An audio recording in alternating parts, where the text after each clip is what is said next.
Have you heard Young Thug's Barter 6? Nah, I ain't heard it. I heard it. Do you like it? Love it.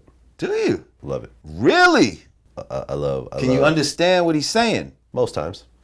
Most times. Not always. Not always, but that's all right. Takes a few listens. Yeah. I don't think there's anything wrong with that. You know, I always felt like, for example... No, I don't either, to a degree. Yeah. To a degree. I mean, me and OG Mako had an interview. Are you familiar with who he is? I think so. So, we were talking about hip-hop versus music in general.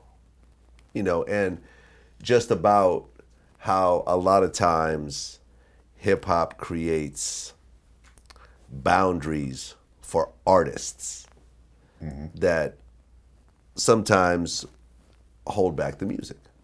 You know what I'm saying? So, you know, for example, Johnny Cash. Are you a fan of Johnny Cash? I like some of his songs. I like some of his songs. Me too. No one ever pushed down on Johnny. You know, you never hear Johnny Cash fans questioning whether he killed people or not, even though he had lots of songs about killing people and robbing banks. Watched him die. Yeah, that type of stuff. You know, a lot of times, you know, artists in other genres are allowed to talk about things that they personally didn't do. You know, tell stories. It's like art. It's art, like a movie. You know, whereas, you know, you can't say you shot someone in a song and you didn't shoot someone. They'll expose you. You know, I mean, this type of thing. And, you know, with Young Thug, I think artistically he's very dope. You know, I actually wasn't a fan of Young Thug until I heard the album. Okay. And I said, like the way he harmonizes and the way he's like, his voice is like an instrument. You see what I'm saying? You know, and what I said actually in an interview with Charlemagne that I know everyone's gonna jump on my head over is, as a whole project, I like Young Thug's album better than any entire Lil Wayne album that I've heard. Now, Lil Wayne has certain songs that I like better than Young Thug. You know, I mean, I thought like Lollipop was an incredible song.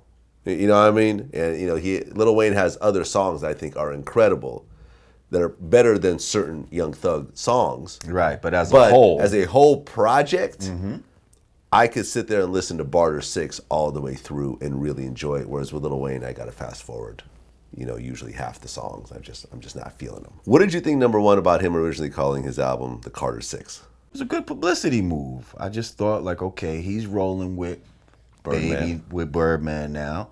And I was actually more disappointed in Birdman than Young Thug, because that's supposed to be his manager. That's who he looks up to, like, as a father figure. I've heard some of these. I remember watching, I think it was on Complex, they're interviewing Young Thug at like Coachella or South by Southwest, and he was like, yeah, you know, I'm about to perform. I heard, you know, I hope Baby's coming. He said he's coming. You know, he was trying to kind of like push back his performance so Baby could watch him perform. And, you know, I think he really, really looks up to Baby. You know, and, you know, to be fair, just like Lil Wayne really, really looked up to Baby. And to be fair, people didn't really accept Young Thug until Baby came in and said, yeah, I'm fucking with this dude. I'm co-signing this dude. Like, you know, it created a whole new energy. Right. Because whatever you say about Baby, his track record is impeccable.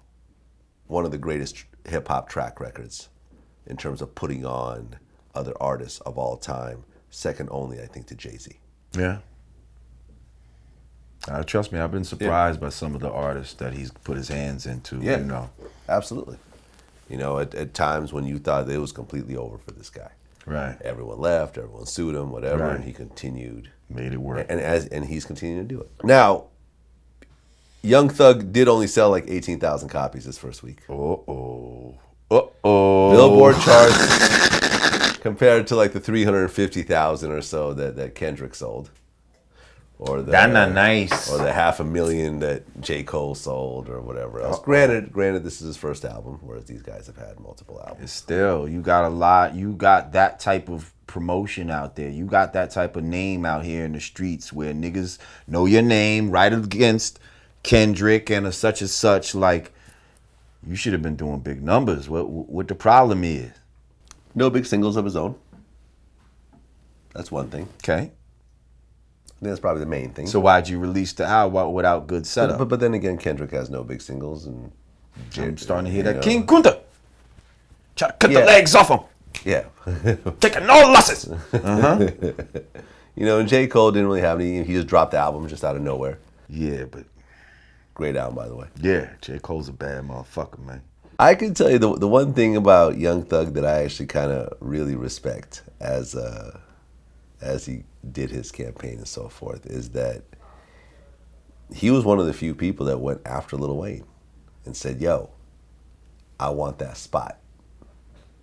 Right, but he didn't do it in a disrespectful. Well, as far as calling your shit the Carter 6, that's kind of disrespectful. But I did see an interview where he was like, "Listen, I ain't gonna say nothing bad about him. That's my idol, or such and such. So you're not gonna get me to say nothing bad about him." Yeah. So I kind of thought that was cool, but I don't know, man. You know what I mean? It's a little weird, like to try to come in and be like, "Yo, I'm gonna take this man's persona all to the point where I'm gonna name my album after one of the series of albums that he been putting out." Like that's kind of like what if I just wanted to put out the Blueprint 2 right now, or you know what I mean? I think there is a Blueprint. Okay, well the Blueprint 3 or however fucking many blueprints, whatever the next one will be, wouldn't that be weird? The Clueprint. Your first album was called One for All, right? Mm-hmm. So if another rap group came out with an album called One for All Part 2, would you have a problem with it? It'd be weird. But see, it's not like they're my contemporary either. You see, if De La Soul would have came out with One for All Part 2, that would have been fucking weird. You know what I mean? You'd have a problem with that. Yeah, but I don't think they would have did nothing like that. Because back in our days, it's all about being original. Like, you want to try to create your own One for All in some kind of way and name it what the fuck you want to name it. I mean, I remember this one rapper, this one group, I remember did like a Jane skit, like Jane Part 7 or something. Because remember how EPMD had the Jane skits on their... Oh, yeah. So they did like a Jane Part 5 or something like that as an homage to EPMD. This wasn't an homage, though. This was more like a little dig. Matter of fact, I'm going to take your spot. Right. That's what it seemed like. I'm the Carter 6. And you know something? I'm the new Lil Wayne. I'm the new Lil Wayne. That's what I took it as. And you know something? That's some hip-hop shit. It is. This has historically been happening since the beginning. But not this blatantly. Like, yes, there's been people that fucked up their spot and somebody came in with the same similar vibe. 50 Cent and Ja Rule. 50 Cent and Ja Rule. I would even go as far as to say, like, when Tupac was gone, people like DMX and Master P. And Ja Rule even kind of came in at that time. Call himself Thug. Yeah, I mean, because I remember talking to my man in the Bay Area. Jay-Z, Biggie spot. Biggie spot, yeah. I mean, my man said how, like, Master P became successful because when Tupac was gone, he was that thug rapper. Like, he called, the thug name started to come up a lot more and more, and he kind of, I mean, ultimately it's art, so it's all interpretation. Right. It's not an A or B. It's an interpretation type of thing. But I mean, I remember when K Slay and Clue were beefing, and K Slay said, "If you're trying to come up in hip hop, you will get there faster going after a dude that's already bigger than you." He said definitely, and he did that. He went after Clue's spot, and he cemented his own spot by doing that. I mean, look at what 50 Cent did to first get on, like with the how to rob a motherfucker. He went after the whole industry at once. He did, and that shit worked for him. You know what I mean? It got him some notoriety enough to, you know what I mean? Yeah. And I remember, because we were talking, me and Charlamagne were talking about Cannabis and LL Cool J, and how, it sometimes backfires. Right. It backfired for Cannabis. But personally, I think the reason why it backfired for Cannabis is Cannabis dropped an album that no one was really feeling. Right. Had no hit singles, and in general, the music, compared to what he was doing on the mixtape scene, the album did not live up to that. And of course, you could blame Wyclef. I was just going to say that. It it was not the right combination. Like, Yeah, but whose fault is that? I don't know. I of the really day. don't care. This is what I'm saying. Young Thug even performed in Lil Wayne's old neighborhood. He got booed, Okay. but he still did it. He did it. Right. I'm sure not everybody was booing. Right. People came out to see it. Oh, yeah. So obviously not everybody was booing. People paid their ticket. Whether you boo or not, he still got your money. So this is what I'm saying. It's kind of like after listening to the album and after seeing what he's doing, I actually kind of respect him now. It's like I'd have to listen to the album and all of that, but still what I can't respect is, you know, all the pseudo-funny shit. All the, you know, calling men bae and lovers and all that type of shit. Smoking penises.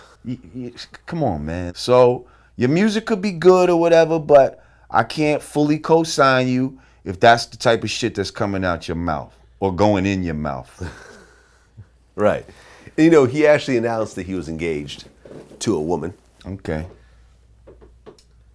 That to me seemed kind of beard-like. Beardish, yeah. Beardish, you know, and you know, for those that don't know, a beard is when a gay man marries a woman. Or just has a woman. To make him seem like he's heterosexual. Like he's straight when he's really not. Right. Because at the end of the day, Young Thug is 23. Right. On top of the world right now. Right.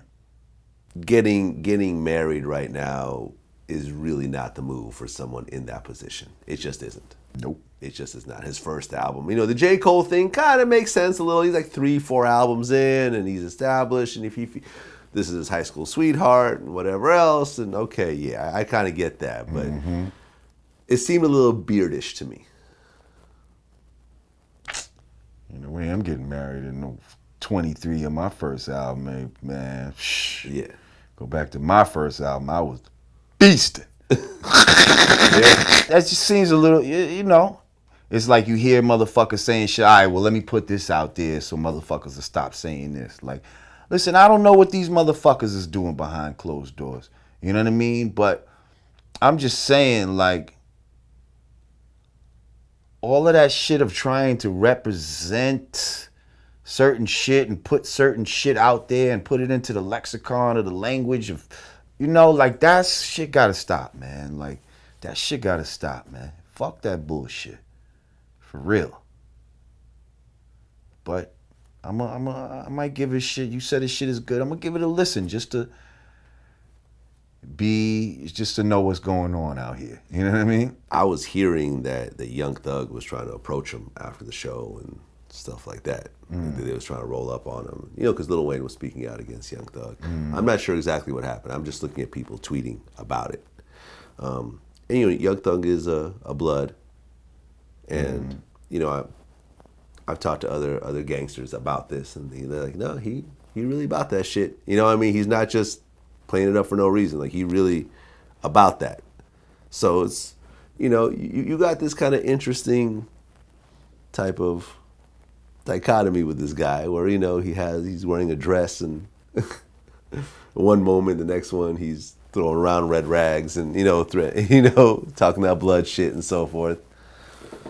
I just don't know where they do that at. You see what I'm saying? I don't know where they do that at. Oh, there's no gay gangsters out there? Nah, I'm not saying that, but niggas that's wearing dresses and shit like that, like, ah, man, it's just some crazy shit, man. Like, see, all that wearing dresses and shit, I think that comes with being a rapper, and now that you got a certain amount of money and a certain celebrity, niggas is letting you get away with certain shit. But before you was known as Young Thug and all that, was you like up in the Bando wearing a motherfucking dress? Have you always been doing that, or did you just started doing it now?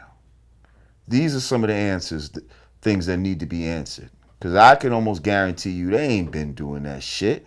Because how the fuck niggas would even let you down with the set in the first place? You show up to the set, y'all in a dress. Y'all, I want to get down with y'all niggas. Get the fuck out of here. You know what I mean? Yeah. Put some real shit on and come back, nigga. Matter of fact, now that you came around here like that, don't even come back around here. That's what the fuck niggas would have said, man.